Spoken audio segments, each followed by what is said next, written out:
Big change in the world of the Haworth Fern on this list. I've been S tier on this chair for every list that we've done, except for our very first list that we did before we got the premium version with no lumbar, no headrest, which I love. I'm demoting the Fern though. I'm coming down from S tier to A tier on the Fern simply because there's another chair out there that I think is just a notch better than it in every aspect. And I also got to just knock it down a little bit simply because I only grade it S tier when it has a specific combination, digital knit, no headrest, no lumbar, so it's pretty specific to that one type of style, and so I'm just going to bring this down to an A tier. I think it's a more fair rank. Yeah, this really does feel like the prototypical A tier chair. For me, there isn't quite anything that brings it up to that S tier. I do like the narrow backrest. You can kind of see when you're sitting in it, you have a little less restriction. You can really move around. It's flexible on top of that. Personally, I like the lumbar support added in there. Headrest is, of course, we've said for years now, stay away from that headrest. The seat's really nice. Has a little bit more movement in some of the parts, and Haworth does kind of get a little bit of hate on that sometimes, but really it's not a problem if you just kind of keep everything tight. So yeah, I think number one, this is the newest color that we have here with is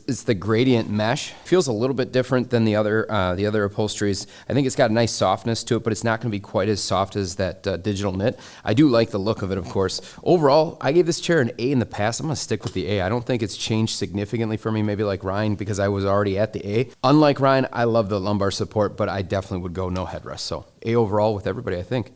the Haworth Zody often gets kind of overshadowed by its younger brother, the Fern. These are both A-tier chairs for me, but kind of for very different reasons. The Zody is going to give you that wider, tall backrest, which I really like, kind of having that support up on my shoulders, whereas the Fern is more open with a narrow backrest. Now, I actually do like them both, and the Fern kind of makes up for that by having all that flexibility on the top. The arms are definitely in that A-tier level, just like I would also place the Fern. And moving to the seat, it's nice and comfortable with kind of that thinner style, but still giving you plenty of support. I do like the different positions, kind of the different styles of seating that this adds. So for me, it's going to be a solid A.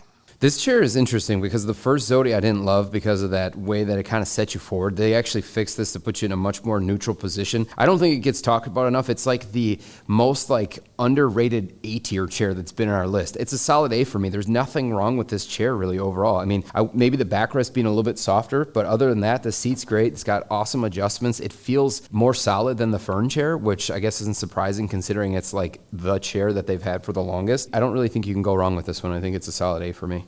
Yeah, this is one of those chairs where I was actually going back and forth whether I should bump this up to S tier, just because there's really nothing on the chair that I dislike, and I like everything about the chair. I think the seat is super comfortable. The arms are very comfortable and crazy adjustable. The backrest is really comfortable, and it has a unique lumbar adjustment system where you can change the tension on one side and not the other. So if you kind of like to switch it up a little bit, you can do that. It's got a great recline. You can upgrade to the dual posture mode or whatever, so you can use it with a standing desk. I will say, though, that it's not quite as good as my true S-tier chair when it just comes to overall comfort. But man, like Greg said, this has to be the most slept on chair in the entire industry, especially for the price that they sell it for. I'm going to be at an A+ on this one, as close as you can get to S-tier. So overall, we're going to be at an A.